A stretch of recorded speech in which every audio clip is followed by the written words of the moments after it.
మాజీ మంత్రి సోమిరెడ్డి సిగ్గు లేకుండా అబద్దాలు చెప్తున్నారని రాష్ట్ర వ్యవసాయ శాఖ మంత్రి కాకాని గోవర్ధన్ రెడ్డి ఫైర్ అయ్యారు. గత ఎన్నికల్లో ఎన్నికల అధికారి పెట్టిన కేసులో తన పేరు ఉందని సోమిరెడ్డి నిరూపించగలరా అంటూ ప్రశ్నించారు. గన్నవరం పాలనలో కేసులు నమోదు చేశారా లేక టీడీపీ అధికారంలోకి వచ్చిన తర్వాత కేసు నమోదైందా చెప్పే దమ్ము సోమిరెడ్డికి ఉందా అని సవాల్ చేశారు.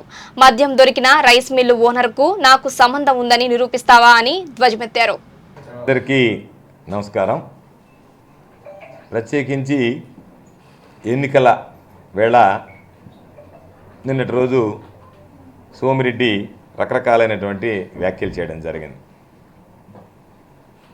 సోమిరెడ్డి నోటి కంపుని దుర్గంధాన్ని సర్వేపల్లి ప్రజలు భరించలేకుండా ఇప్పుడు నెల్లూరు జిల్లాకు కూడా వ్యాపించింది. అది ఈరోజు ఆయన మాట్లాడినటువంటి మాటల్లో ఎంత నీతిమాలినటువంటి మాటలు మాట్లాడాడంటే, మొన్న ఒక రోజేమో కల్తీ మద్యం అన్నాడు, నిన్నేమో అక్రమ మద్యం అన్నాడు. నేను సోమిరెడ్డిని సూటిగా అడిగేది, ఎక్కడ మద్యం దొరికినా ఎవడు మద్యం తాగినా అది గోవర్ధన్ రెడ్డి తాగిచ్చాడు, గోవర్ధన్ రెడ్డి అని చెప్పి మాట్లాడేటువంటి ఒక దరిద్రపు దానికి అలవాటు పడిపోయారు చంద్రమోహన్ రెడ్డి. ఎన్నికల సమయంలో ఈరోజు ఎన్నికల కమిషన్ దానికి సంబంధించినటువంటి చర్యలు తీసుకుంటుంది.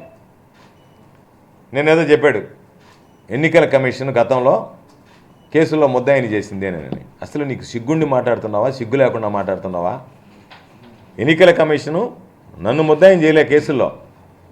ఆ రోజు ఉన్నటువంటి ఎఫ్ఐఆర్ని మార్చాలి అనంటే నువ్వు చంద్రబాబు నాయుడు ఇద్దరు కూర్చొని ఆ సిఈడి చేత ఎఫ్ఐఆర్లు కట్టించి ఆ ఎఫ్ఐఆర్లో కన్ఫెషన్ స్టేట్మెంట్లో మా అందరి పేరు చెప్పినట్టుగా మీరు రాసుకొని మమ్మల్ని ముద్దాయిని చేశారు.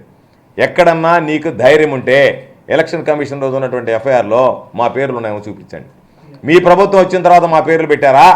అంతకుముందు జరిగినటువంటి నిష్పక్షపాతంగా గవర్నర్ పరిపాలనలో జరిగినటువంటి వాటిలో మా పేర్లు ఉన్నాయా? నేను చెప్తున్నా, ఏమి నీ పేరు మాత్రం ఎందుకు పెట్టకూడదు నేను అడుగుతున్నా. ఎక్కడన్నా ఒకటి దొరికింది అని అంటే దానికి సంబంధించి రకరకాలైనటువంటి కారణాలు ఉంటాయి. వాళ్ళు ఎన్నికల వేళ ఏదన్నా బెల్టులకు వేసుకోవడానికి తెచ్చుకున్నారా, దేనికి తెచ్చుకున్నారని తప్ప నేరుగా తీసుకెళ్ళి ఎవడన్నా ఉంటే రైస్ మిల్లుల్లో ఆడు పెట్టుకుంటాడా ఎవడన్నా మామూలుగా ఎలక్షన్ టైంలో? కాకపోతే ఈరోజు నువ్వు మాట్లాడేటువంటి మాటలు, నువ్వు చెప్పేటువంటిది ఎన్నికల కమిషన్ నేరుగా గోవర్ధన్ రెడ్డిని ముద్దాయం చేయాలంటే నిన్నెందుకు ముద్దాయం చేయకూడదని నేను అడుగుతున్నా. నీ పాత్ర ఉందని చెప్పి నేను అంటున్నా. ఆయనతో నాకేదో సంబంధాలు ఉన్నాయని రుజువు చేయి. ఆ రైస్ మిల్ ఓనర్తో నాకున్నటువంటి సంబంధాలు నువ్వు రుజువు చేయి. వాట్సాప్లో పెట్టడం రాయడం కాదు. కాబట్టి ఈరోజు అసలు వాస్తవం చూస్తుంటే ఈయనే ఇన్వెస్టిగేషన్కి మామూలుగా కాకి డ్రెస్ ఒకటి వేసుకొని, బాడీ తక్కువ ఉంది కాబట్టి ఈయనే కాకి డ్రెస్ టోపీ పెట్టుకొని లాఠీ పట్టుకొని పోయి తట్టుకున్నాడు చూస్తుంటే. అసలు నువ్వు హోంగార్డ్కి తక్కువ, నేపాల్ గోరకాయకి ఎక్కువ. నువ్వే ఏదో మామూలుగా వాళ్ళ మీద వీళ్ళ మీద డాంబికాలు పలుకుతా, నేనే చేస్తాను. నువ్వు నీ పరిస్థితి ఏంది? హోంగార్డ్కి తక్కువ, గోరకాయకి ఎక్కువ. నువ్వే ఈయన ఇన్వెస్టిగేషన్ చేసినట్టు ఈయన పోలీసులు ఎవరు లేరు. ఈయనే ఇన్వెస్టిగేషన్, ఈయనే ముద్దాయిల్ని ఫైనలైజ్ చేయడం, అంతా మొత్తం ఈయనే, ఇంకెవరు వేరేవారు లేరు. ఈరోజు ఎన్నికల కమిషన్ నియమ నిబంధనల ప్రకారం వాటి మీద చర్యలు తీసుకుంటుంది. వాటి వెనక ఎవరు బాధ్యులు ఉంటే వాళ్ళని అరెస్ట్ చేస్తుంది. వాళ్ళని ఈరోజు చట్ట ప్రకారం వాళ్ళని రిమాండ్కి పంపిస్తున్నారు. ఎక్కడన్నా 1-6 కేసులు ఉన్నప్పుడు కొన్ని కేసుల్లో కొంతమంది మద్యం నిల్వ ఉంచుకుంటారు. కారణం ఏంది? వాళ్ళకి మామూలుగా బెల్ట్ షాపుల్లో ఇవ్వడానికి కొంచెం ఎక్కువగా రేటు పలుకుతుంది కాబట్టి బయట వేసుకోవడానికి ఒక్కొక్కరు తీసుకొచ్చి పెట్టి ఉండొచ్చు. దానికి కారణాలు ఏందనేది కూడా విశ్లేషిస్తున్నారు. ఈరోజు ఒకవేళ నువ్వు చెప్పిందే నిజమైతే కలెక్టర్ ఎస్పీ అసలు కేసే బుక్ చేయకూడదుగా. ఎందుకు బుక్ చేయాలి? అధికారం ఉంది, మంత్రిగా ఉన్నాను, నేను వాళ్ళతో మాట్లాడి ఉంటే అసలు కేసే బుక్ కాదుగా. లేదు పట్టుకున్న తర్వాత మాట్లాడినా కూడా కేసు బుక్ కాదుగా. ఎక్కడన్నా నా జోక్యం ఉందని చెప్పానని నేను వెళితే ఎవరుతున్నా మాట్లాడినట్టుగా రుజువు చేయమని నేను ఈరోజు మీ అందరి ముందు చెప్తున్నా. నేను నెల్లూరు జిల్లా ఎస్పీ, కొత్త ఎస్పీ బాధ్యతలు స్వీకరించిన తర్వాత ఒక్కసారి ఫోన్ చేయలే, ఒక్కసారి మాట్లాడలే, ఒక్క మాట కూడా మాట్లాడలే. కాకపోతే ఎవరినైనా అడగండి, నేను ఆన్ రికార్డ్ చెప్తున్నా. ఎస్పీ ఏమనుకుంటాడు, ఒరే నాతో మాట్లాడతా ఈ మాట చెప్పాడని అనుకోవచ్చు. ఆన్ రికార్డ్ చెప్తున్నా మీడియా ముందు, నెల్లూరు ఎస్పీ బాధ్యతలు స్వీకరించిన తర్వాత ఒక్క ఫోన్ కాల్ చేయాలా, ఒక్కసారి మాట్లాడా నేను. నువ్వు నీ నోటుకు వచ్చినట్టుగా వాళ్ళు ఉండరు, వీళ్ళు ఉండరు, వాళ్ళు ఉండరు, చిన్న స్థాయి ఎస్ఐల దగ్గర నుంచి ప్రతి ఒక్కటి పాత్ర ఉంది దీంట్లో అంటే నీ ఉద్దేశం ఏంది? నీ ఎన్నికలు నువ్వు చేసుకోలేకున్నావు, నీ ఓటమి ఖరారైంది. నువ్వు అందుకని నువ్వు ఏమి చేసావో చెప్పుకోలేక అవతల మీద నిందలు వేసి అవతల వాడి మీద విమర్శలు చేసి నువ్వు బతకాలనేటువంటి ఆలోచన చేస్తున్నావు. నీ పరిస్థితి ఏంది? మన చంద్రబాబు చెప్పాడు. చంద్రబాబే పరోక్షంగా నీ సమక్షంలోనే సోమిరెడ్డి ఓడిపోయాడని ప్రకటించిపోయాడు. ఎందుకు ప్రకటించాడు? ఆడు జనం రాదు కాబట్టి ఆ కడుపు మంటతో ప్రయత్నం చేశాం, వేరే అభ్యర్థుల్ని దొరకలేదు. ఈ లోపల సోమిరెడ్డి బలమైనటువంటి అంటే ఎవరు లేనప్పుడు నువ్వు బలమైనటువంటి అభ్యర్థివా? చంద్రబాబు చెప్పిన మాట అదే కదా, అభ్యర్థుల కోసం అన్వేషించాం, సోమిరెడ్డిని హైదరాబాద్లో హెడ్ ఆఫీస్లో ఉండమన్నాం. సరే, ఉన్నటువంటి వాళ్ళలో బలమైనటువంటి అభ్యర్థి అంటే ఇంకెవరు లేరు కాబట్టి ఉన్నటువంటి వాళ్ళు నువ్వే దొరికావు కాబట్టి నీకు ఇచ్చామనేటువంటి మాట నర్మగర్భంగా వ్యాఖ్యానించిపోయాడు మీటింగ్లో. బహిరంగ సభలో చెప్పేసిపోయిన మాట అదే. ఆయన నువ్వేమి స్క్రిప్ట్ ఇచ్చావు ఆయనకు తెలియదు, ఆయన చెప్పింది అది. కాబట్టి నువ్వు మనం చెప్పావు ఎక్కడో, నేను మీడియాని తీసుకొని వస్తాను, నువ్వు రా. ఒక సర్వేపల్లి నియోజకవర్గంలో నువ్వు సభ పెట్టినటువంటి స్థలం ఈరోజు నీ దగ్గర విజువల్స్ ఉన్నాయి. ఆ విజువల్స్లో ఈ సభ బాగా జరిగింది, సర్వేపల్లి నియోజకవర్గంలో ఒక నియోజకవర్గంలో సభ జరిగితే ఎంతమంది రావాలా? నీ స్థాయికి తక్కువ స్థాయి వేసుకుందాం నీది.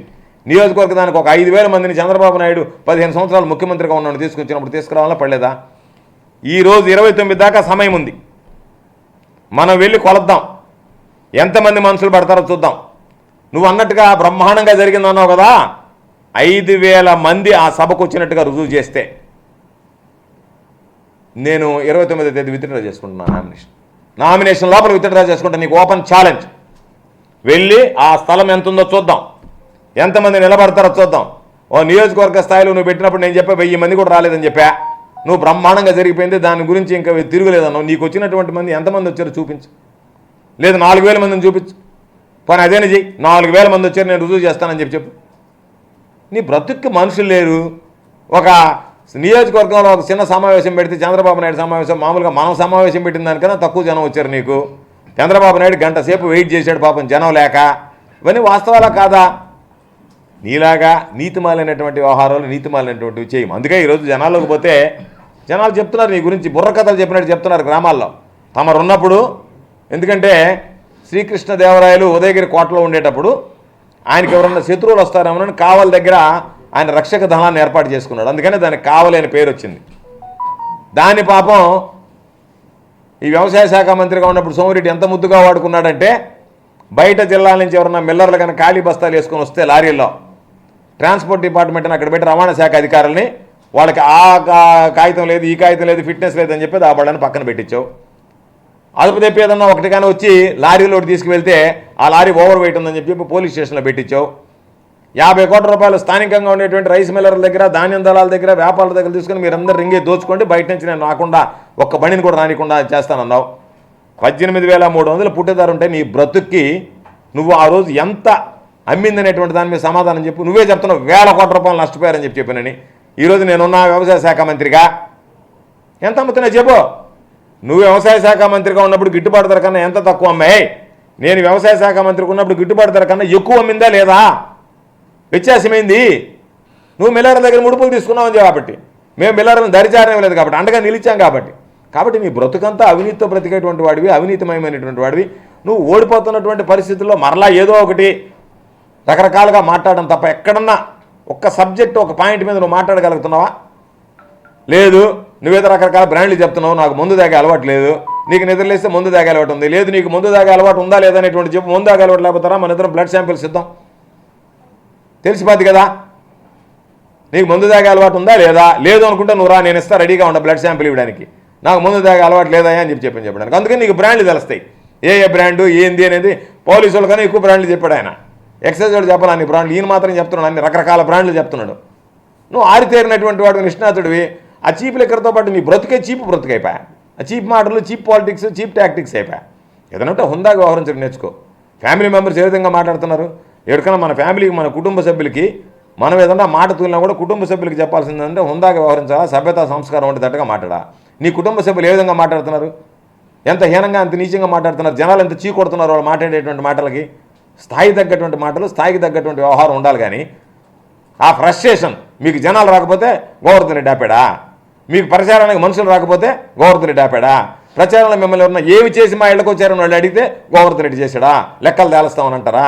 లెక్కలు తేల్చేది మీ లెక్కలు ఎప్పుడో 3 సార్లు తేల్చారు. ఇప్పటికేడా 4 సార్లు సర్వేపల్లి తేల్చారు, 2 సార్లు ఇటు తేల్చి ఉండరు. ఇది మళ్ళీ ఇప్పుడు 3వ సారి వస్తున్నారు. 3వ సారి లెక్క తేలడానికి, నాతో లెక్క తెలుసుకోవడానికి. రేపు ప్రజలు నీ లెక్కలు తేలుస్తారు. ఎంతసేపటికి నువ్వు అదేమంటే ఎంపీటీసీలు, సర్పంచులు. నీ బ్రతుక్కి సర్వేపల్లి నియోజకవర్గంలో ఎంతమంది సర్పంచులను గెలిపించుకున్నావో చెప్పు. నీ బ్రతుక్కి సర్వేపల్లి నియోజకవర్గంలో ఎంతమంది ఎంపీటీసీలను గెలిపించుకున్నావో చెప్పు. 115 మంది సర్పంచులు. నీ బ్రతుక్కి సింగిల్ డిజిట్ వచ్చిందా, డబుల్ డిజిట్ వచ్చిందా? 79 మంది ఎంపీటీసీలు.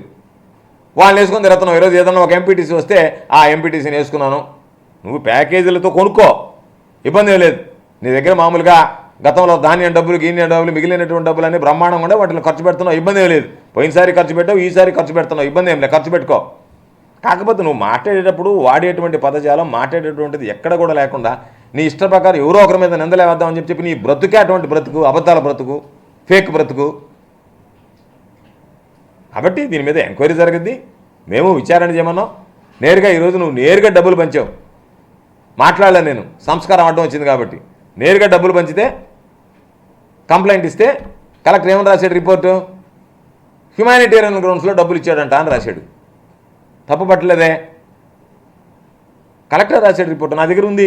నువ్వు డబ్బులు పంచినటువంటి వీడియో చూపిస్తాను నేను. వీడియో డబ్బులు నేరుగా నీ చేతిలో నుంచి ఇచ్చినటువంటి వీడియో మీడియాలో వచ్చింది. నువ్వు కూడా ఇవ్వలేదని చెప్పలే, హ్యుమానిటేరియన్ గ్రౌండ్స్లో ఇచ్చినానని చెప్తే కలెక్టర్ ఏమని రాశాడు రిపోర్టు? హ్యుమానిటేరియన్ గ్రౌండ్స్లో ఇచ్చాడు కాబట్టి క్లోజ్ చేసామని రాశారు. హ్యుమానిటేరియన్ గ్రౌండ్స్లో డబ్బులు ఇవ్వచ్చా? అభ్యర్థిగా ఉన్నప్పుడు నువ్వు డిస్క్వాలిఫై చేయబడలే నేను అందుకే సెంట్రల్ ఎలక్షన్ కమిషన్కి పెట్టా, ఇతను డిస్క్వాలిఫై చేయండి, ఇతనే ఒప్పుకున్న డబ్బులు ఇచ్చినట్టుగానని చెప్పానని. యాక్షన్ తీసుకోలేదు జిల్లాలో, డిస్టిక్ లెవెల్లో డిస్టిక్ ఎలక్షన్ ఆఫీసర్ యాక్షన్ తీసుకోలేదు. అందుకని సీఈఓకి చీఫ్ కమిషనర్కి ఇద్దరికి పెట్టాను నేను. కాబట్టి హుందాగా ఎన్నికలు చేసేది అలవాటు చేసుకో. ఎన్నికల సమయంలో ఉద్రిక్తతలు రేగొట్టడం, ఏదో ఒకటి తీసుకొచ్చి ఎవరినో ఒకరిని మాట్లాడడం, వాడు రేపు ఏదన్నా మాట్లాడితే దాని ద్వారా నా మీద దాడి జరిగింది, లేకపోతే నా మీద అన్యాయం జరిగింది, నన్ను మాట్లాడారని చెప్పి దాన్ని పెద్ద భూతత్వంలో చూపించుకొని నువ్వు దానివల్ల బతకాలనుకోవడం రాజకీయంగా చనిపోయినటువంటి వాడి. కాబట్టి ఈరోజు ఎన్నికలు వస్తే హుందాగా చేయి, హుందాగా వ్యవహరించు. ఇవన్నీ మర్చిపోయి గోవర్ధన్ రెడ్డిని ముద్దాయి చేయాలి. ఎవడు చేస్తాడు ముద్దాయి? కాబట్టి ప్రభుత్వం వ్యవస్థ ఉంది, వ్యవస్థ విచారణ చేస్తుంది, దాంట్లో ఎక్కడా జోక్యం చేసుకోం. జిల్లా కలెక్టర్ని చెప్పానండి, ఏదన్నా ఒక్క ఫేవర్ ఎలక్షన్ కోడ్ వచ్చిన తర్వాత ఇదిగో నాకు ఈ ఫేవర్ చేయమని. ఎందుకంటే ఇవి నేను మాట్లాడే మాటలు మీడియాతో మాట్లాడాడు ఆన్ రికార్డు ఉండేటువంటివి. రేపు ఏదన్నా వస్తే జిల్లా కలెక్టర్ అనుకోవచ్చు, ఏందబ్బా ఇంత అబద్ధాలు చెప్తాడా గోవర్ధన్ రెడ్డి, సోమిరెడ్డి లాగానే. నువ్వు ఇన్నిసార్లు ఫోన్ చేసి కంప్లైంట్ చేసి ఉంటావు. ఏ రోజైనా నాకు ఫేవర్ చేయమని ఈ జిల్లా కలెక్టర్ని అడిగానా? ఈ జిల్లా ఎస్పీతో అసలు మాట్లాడానా? కొత్తగా వచ్చినటువంటి ఎస్పీతో లేదు, అలవాటు లేదు, ఆనవాయితీ లేదు. కాబట్టి ఏదో నీ ఇష్టం వచ్చినట్టుగా ఏదో వాళ్ళు చేస్తున్నారు, వీళ్ళు చేస్తున్నారు, అది ఇదని చెప్పి ఏదో ఒక ప్యానిక్ సిచ్యువేషన్ క్రియేట్ చేసి దాని ద్వారా ఏదో లబ్ధి పొందాలనేటువంటి ఆలోచన కరెక్ట్గా నీది. ఏదైనా ఉంటే జనాలకు వెళ్ళు, నువ్వు చేసినటువంటి అభివృద్ధిని గురించి చెప్పు. ఇదిగో ఈ విధంగా చేశాను, మన నువ్వు చంద్రబాబు వచ్చాడు, నన్ను జగన్మోహన్ రెడ్డి గారిని తిట్టిపోయారు, నువ్వు రాయించినటువంటి స్క్రిప్ట్ చదివిపోయాడు, ఏమి నువ్వు వాట్సాప్లో పెట్టినటువంటి మెసేజ్లకి చంద్రబాబు నాయుడు చదివినటువంటి దానికి ఏమీ తేడా లేదు. కాకపోతే చంద్రబాబు నాయుడు నీకు చేసినటువంటి మంచి ఏంటంటే, ప్రధానమంత్రి గారు వచ్చినప్పుడు ఏ విధంగా అయితే నరేంద్ర మోడీ గారు వచ్చినప్పుడు చంద్రబాబుకు ఓటేయండి అని చెప్పలేదో, ఈయన చేసిపోయినటువంటి పని ఏంటంటే, అయ్యా ఎవరు లేకపోయేటప్పటికి ఈయనకి ఇచ్చాము, ఈయన క్యాండిడేట్ దొరక ఈయన గెలిపించడం అని చెప్పేసి అది నీకు ఆయన చేసిన మేలు. నువ్వు మాట్లాడినంతసేపు ఈ ప్రాంతాలకు నేను అభివృద్ధి చేశా, ఇదిగో ఈ ప్రాంతం మెట్ట ప్రాంతం, పొదలకూరు ప్రాంతం, ఇదిగో ఈ 5 మండలాలకు సంబంధించి ఈ పనులు చేశానని చెప్పకుండా ఒక్కసారి నాకు ఓటేయండి 4 సార్లు ఓడించారు. అంటే 4 సార్లు ఓడించేది ఒకసారి ఓటేయడానికి కొలమానమా? అసలు రాజకీయాలు నీకు పనిడుతుందా?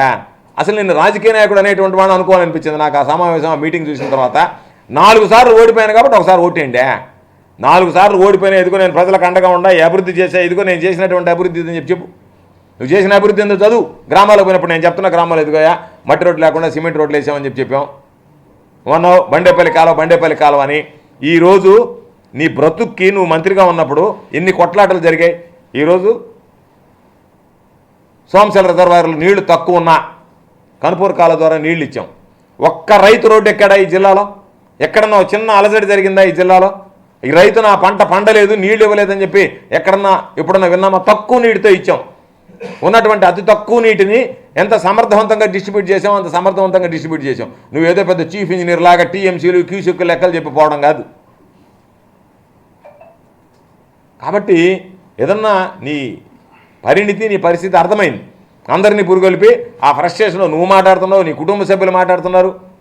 అసలు ఏమి తారతమ్యం లేకుండా ఇష్ట ప్రకారం ఎవడు పడితే వాడు నోటికి వచ్చినట్టుగా ఏదంటే అది మాట్లాడడం నువ్వు నేర్పించినటువంటి సంస్కారం. అది సామెత ఉంది కదా, ఆవు చేలో మేస్తే దూడ గట్టిన మేస్తుందని. కాబట్టి సంస్కారంగా బ్రతకడం నేర్చుకో ఈ 4 రోజులు. తర్వాత ఎట్టా నీకు రాజకీయంగా పూర్తిగా సమాధి కట్టడానికి సర్వేపల్లి నియోజకవర్గ ప్రజలు సిద్ధంగా ఉన్నారు, ఏమి ఇబ్బంది లేదు.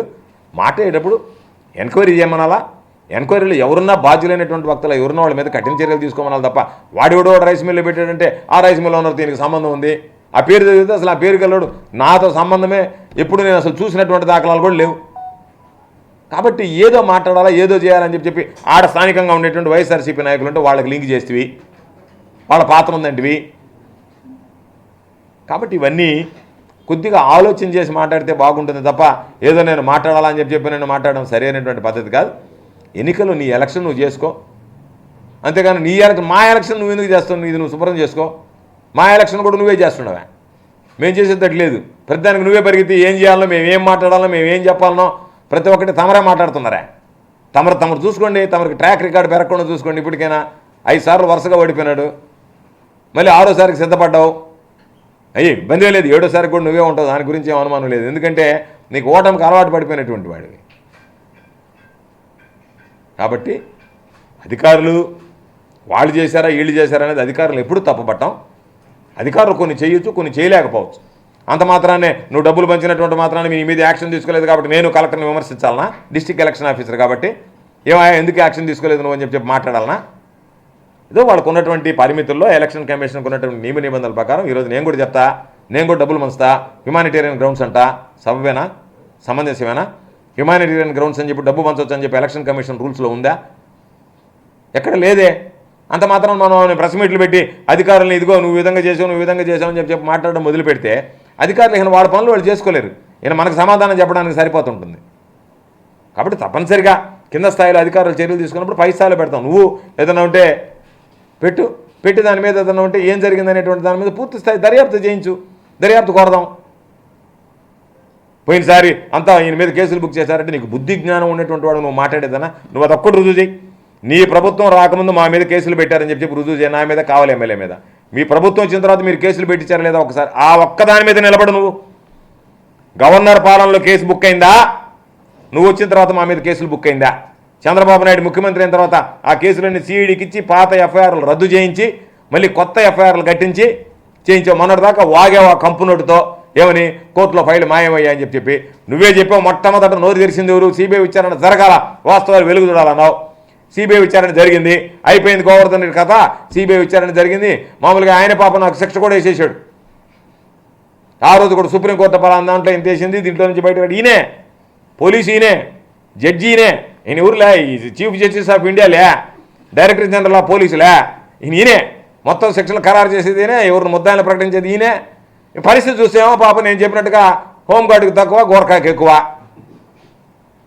నీ క్యారెక్టర్ అది.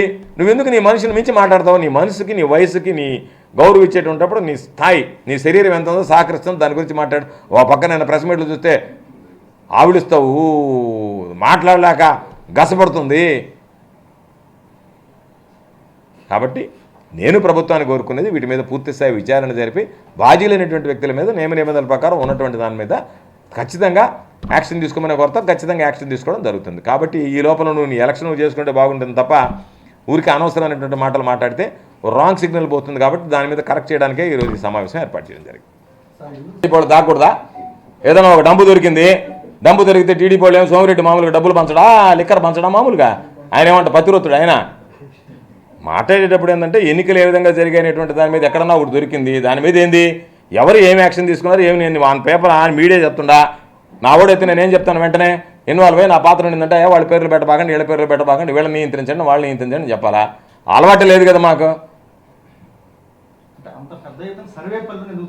ఏమో మిగతా దగ్గర ఎవరు ఇట్లాంటి నీచుడు లేడు కదా. ఇప్పుడు ఇట్లాంటి నీచులు ఉండే దగ్గర ఏం చేస్తారు వీళ్ళు ఎలక్షన్ చేసుకోరు. వీడు ఈడు ముందు అలవాటు అయిపోయి వీడికి ముందు తెస్తున్నారు, ఎవడు ముందు పెట్టుకుంటున్నారు, ఎవడు ఏం చేస్తున్నారు, ఇదే పని కదా. ఇప్పుడు ఆ ప్రత్యర్థిని బట్టి ఎలక్షన్ జరగద్ది. ఆ ప్రత్యర్థి అనేటువంటి వాడు మంచివాడైతే హుద్దాగా వ్యవహరించేవాడైతే ఎలక్షన్ ఉంటుంది. ఇప్పుడు మేము మా ఎలక్షన్ చేసుకోవడం సరిపోతుంది, ఆయన ముందు పెట్టుకుంటున్నాడు పంచుకుంటున్నాడు అవి చూడం. కాబట్టి ఇట్లాంటి పని మనం నీచుడు నిద్రలేసే పని ఏంది? ఎలక్షన్ చేసేదిలే.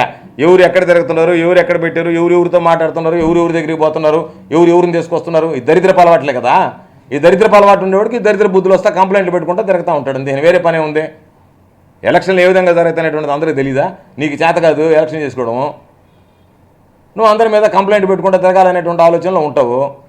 రకరకాలైనటువంటి ఉంటాయి. నేను చెప్పినట్టే దానికి సంబంధించినటువంటి దాంట్లో వాళ్ళు బెల్ట్ పెట్టుకోవడానికి తీసుకున్నారో దేనికి తీసుకున్నారో నువ్వో నేను కాదు కదా, విచారణలో తేలాలా, విచారణలో తేలుతుంది. విచారణ తెలియకపోతే మనం ఆయన ఈయన ఈయన ఆయన అని చెప్పి మాట్లాడాల్సినటువంటి అవసరం వచ్చింది. విచారణ రాని విచారణలో తేలుతుంది. పోయినసారి నా మీద అంతా కేసులు పెట్టాడు, 5 ఏళ్ళు ఏం తెచ్చారా? నీ ప్రభుత్వంలో ఏం తెచ్చావు 5 ఏళ్లలో? తర్వాత ఏమైంది? నువ్వే కదా కేసు పెట్టావు. నీకు ధైర్యం ఉంటే 5 సంవత్సరాల్లో మా మీద రుజువు చేయలేకపోయావు. నువ్వా ఎందుకు చేయలేకపోయావు? నువ్వు సిఐడితో మా మీద ఎఫ్ఐఆర్ కట్టించావు కదా. నేను అదే చెప్తున్నా, నీ ప్రభుత్వంలో ఎఫ్ఐఆర్ కట్టించావు. 5 ఏళ్ళు నీ ప్రభుత్వం ఉండింది. 5 ఏళ్లలో ఏం గాడిదలు కాస్తున్నారు మీరు? చేయలేకపోయారు. కాబట్టి నువ్వు చేసి ఎన్ని అబద్ధాలు. మన సిబిఐ విచారణ అన్నాడు, అయిపోయింది అన్నాడు, జరిగిపోయింది అన్నాడు, గోవర్ధన్ రెడ్డి ఆడపోతున్నాడు, కప్పు కోతలు కూర్చాడు. రేపమ్మన ఏం సార్ కోర్టు ఫైల్లో మీ పాత్ర ఉందని ఎందుకు అనుకోకూడదు అంటే ఏం చెప్పాలా? సిబిఐ విచారణ రాకపోయినట్టు ఇది ప్రధానమైనటువంటి అజెండా ఉండేది ఎలక్షన్లో చంద్రమోహన్ రెడ్డికి. దాంతో నోరు మూతపడిపోయింది. రేపు దీని మీద కూడా కానీ విచారణ పూర్తయిందంటే నోరు మూతపడిపోద్ది, అన్ని మూతపడిపోతాయి.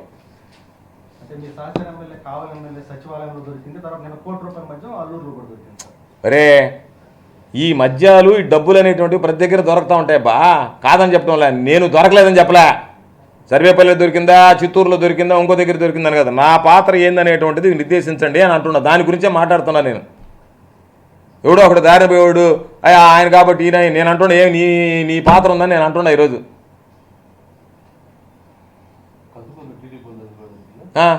ఎందుకు నీ ముద్ర ఎంతమంది దొరుకున్నారు పోలీస్ స్టేషన్లో? బెయిల్ లాక్ స్టేషన్లో ఎంతమంది ఉన్నారు ఇప్పుడు? వెంకటాచలంలో మన దొరికినోడికి ఇంతవరకు బెయిల్ రాలే. నీ దాంట్లో తిరుగుతూ ఉన్నాడు బాటిల్ తీసుకొని మామూలుగా పోయి దొరికినాడు. ఎంతమంది నీ దగ్గర మీకు సంబంధించిన సానుభూతి పరులు మొన్న నీ క్యాన్వాస్ అప్పుడు తీసిపోయి దొరికారు? కాకపోతే నీ ఉద్దేశం ఏంది? మా వాళ్ళని అరెస్ట్ చేయకూడదు, కాకపోతే అరిస్తే నేను నోరెత్తుకొని తిరుగుతాను, వాళ్ళ మీద అది పెట్టండి ఇది పెట్టండి అని చెప్పిన మాటలు మాట్లాడడం తప్ప కన్నా ఎక్కువ సీట్లు వస్తాయని అనుకుంటున్నాం. వస్తాయని చెప్పినని ఆ విధంగా కూడా ఈరోజు మన పరిస్థితి ఉంది కదా. మీరు మొన్నటిదాకా ఏమన్నారు? అయిపోయింది. ఇప్పుడు చంద్రబాబు నాయుడు మాట్లాడేటువంటి మాటలే ఎంత ఫ్రస్ట్రేషన్తో కూడుకున్నాయి. సోమిరెడ్డి మాట్లాడేటువంటి మాటలే ఎంత ఫ్రస్ట్రేషన్తో కూడుకున్నాయి. ఫ్రస్ట్రేషన్ అనేది ఎప్పుడు వస్తుంది? మనకు ఓటమి దగ్గరికి వస్తుందన్నప్పుడు వచ్చేటువంటిది ఫ్రస్ట్రేషను.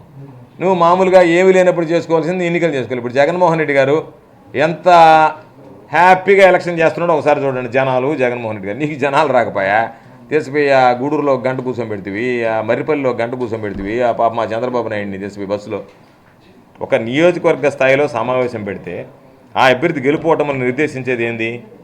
ఆ దానికి వచ్చేటువంటి జనం, ఆ కార్యక్రమానికి వచ్చేటువంటి జనం ఆ వ్యక్తి యొక్క పలుకుబడి ప్రాధాన్యత నిర్దేశిస్తుంది. నువ్వు ఒక నియోజకవర్గంలో పెట్టి దానికి 1000 మందిని తెచ్చుకోలేకపోతే నీ బలం ఎంత ఉందనేటువంటిది జనాలకు అర్థం కాలేదా?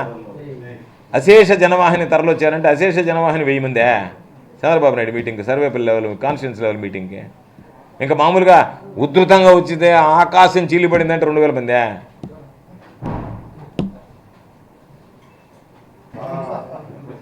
ఆయన ఫోన్ ట్యాపింగ్ చేయాలయా? ఆయన ఏమి సమాచారాలు ఉంటాయి ఆయన దగ్గర? ఇప్పుడు కనీసం నీ దగ్గర ఏ సమాచారం ఉంది? నువ్వు పొదలంతా నన్ను తిడితివి, సాయంకాలం క్వార్టర్ వేసుకోగానే చంద్రబాబుని లొకేషన్ తిడితివి.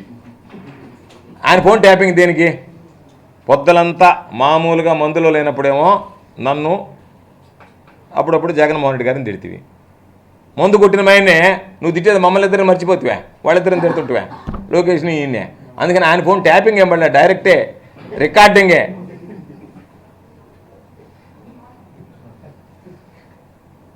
ముందు కొట్టున్నావు మందులు ఏమనే దానికి జనాలకి ఇండికేషన్ ఏంటంటే చంద్రబాబుని లొకేషన్ ఇచ్చేటవరనైనా ఈయన మందులో ఉండడం చెప్పి పెట్టేస్తారు ఫోన్లు.